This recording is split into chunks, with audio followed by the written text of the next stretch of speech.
Well, we got another movie out there with a title that's as simple as it could be. First, we had the action film Plane, and now we've got a faith-based movie that's just called Southern Gospel. And that's what the movie's about. Samuel wants to be a rock and roller, which is frowned upon in this small town, but then puts his life of debauchery behind him to become a preacher. And this town is so southern, there's a courtroom scene where the judge says, "I do declare," and when Samuel brings in a crowd, an old man goes, "Look at the size of that crowd. It's like they're handing out free moon pies in here." So much happens in this movie early on, in the span of like 10 minutes. Samuel goes on a walk with a girl who drowns to death, then it jumps ahead, where I guess he's famous now, dressed in a bad wig, rocking like a 90s rock group, but singing like it's a 90s Disney band, or sometimes like it's an old insurance commercial. This is supposed to be the 60s, by the way.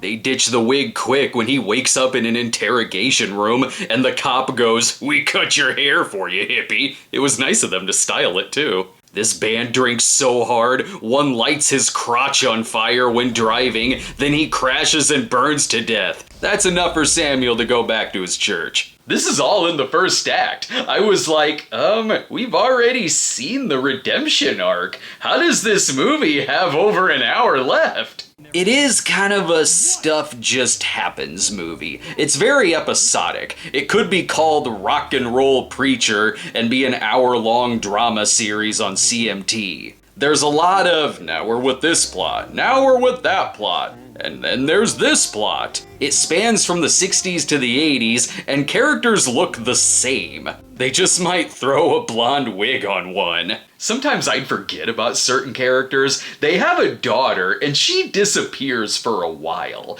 And then when she comes back, she's got a teen brother who says, "Dad, are we moving?" And I go, "Who the hell are you? Where did you come from?" So yeah, you can certainly see the budget, but it's got one great thing about it, and that's the villain, TL, the church overseer, who goes through this movie like he's a loan shark, looking like a young Richard Brake with a toothpick always in his mouth, saying things like, "We got some complaints about what you've been preaching." He mean mugs Samuel through the whole movie. Damn right he says, "That boy's got the devil in him." At one point, he pays a man to take photos of Sam's friend with a prostitute so he can get Sam excommunicated, and this leads to the friend killing himself. Sam's like, "Oh, so you haven't sinned?" An evil overseer is like, "Not once! Holiness, look it up!"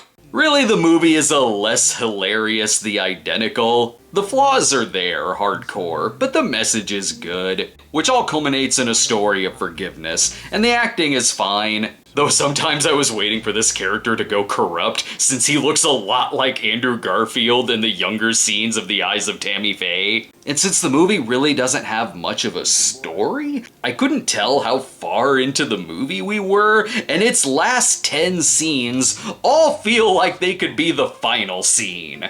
But the audience will probably be won over by it. I can't say see it in theaters. It looks like a cable TV movie, and that's probably where you should see it.